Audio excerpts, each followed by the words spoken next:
Antonia Colibasanu, who is a senior analyst at the Institute Geopolitical Futures. Antonia, thank you so much for your time. Just getting back to that report about the food crisis that is being created by this war.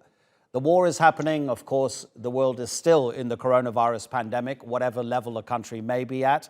Global inflation, you've got the climate crisis, which is affecting harvests on the subcontinent, the Indian subcontinent. This is a very unusual moment for the world, isn't it? That is true. Thank you for having me. It is very unusual. It is not something that we would have hoped for after the pandemic. So how does Russia reach an agreement with other countries to make sure that that agricultural produce that Ukraine has stored in its silos before the next harvest in a few weeks gets out of the country? Do you think it can happen? What does the process need to be for it to happen?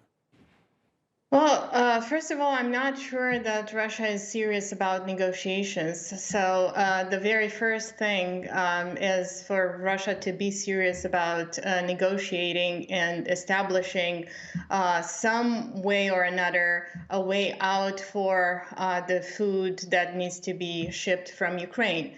Now, why do I say that I'm not sure that Russia is serious about this is the fact that actually Russia started this economic war when it blocked the Ukrainian ports in February. So obviously, the two sides are very much interested. The West and Russia have some incentives now to talk.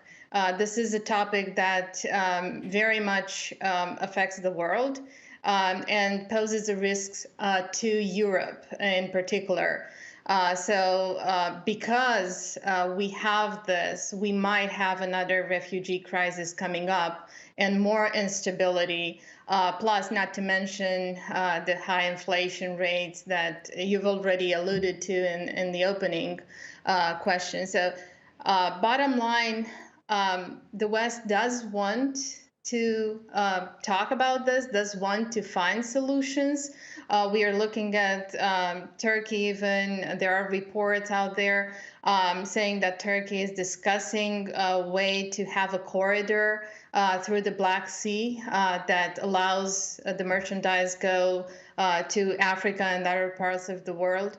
The European Union is also discussing how to ship this merchandise on the railway. So there are discussions. The key issue here is how serious Russia is about discussing with us. Yeah, it's quite clearly an issue of trust as well. We've seen it before in Syria, and I'm thinking most notably of the city of Aleppo, where the Russians and the Syrian regime were bombing the city while starving their people. And I have mentioned this time and time again with various guests here, Antonia, on TRT World, but I want to repeat it. There was a moment in Aleppo a few years ago where people were asking their local imams if they could eat the local cats because they were boiling grass to feed their families.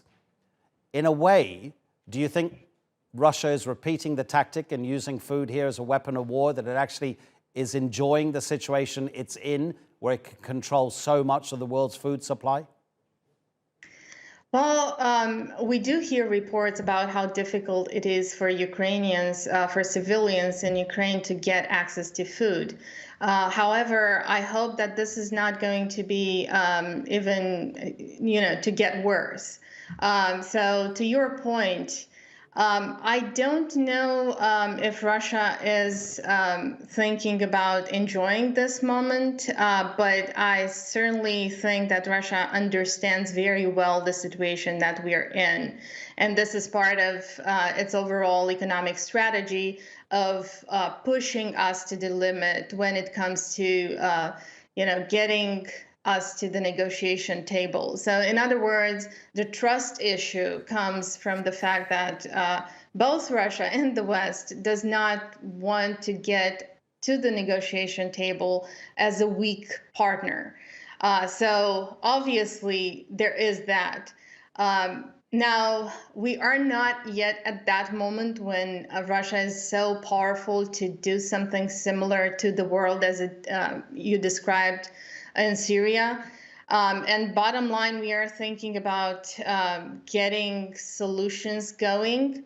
But obviously, we are in a situation when we are not the stronger part, which is not exactly what we, the West, I mean, which is not exactly what works for us. And at the same time, let's not forget that Russia is also in a difficult situation because the U.S. has just decided to end the license for Russia to be able to pay its debt in dollars. So it is certainly looking at that as well. And the potential for Russia defaulting is getting it more nervous. Now, when Russia is aggressive and nervous, things are not necessarily good. That's not a trigger for Russia to enter negotiations, which is why I say that I'm not sure about the honesty of Russia's willingness to enter discussions and to really discuss this matter with the world now.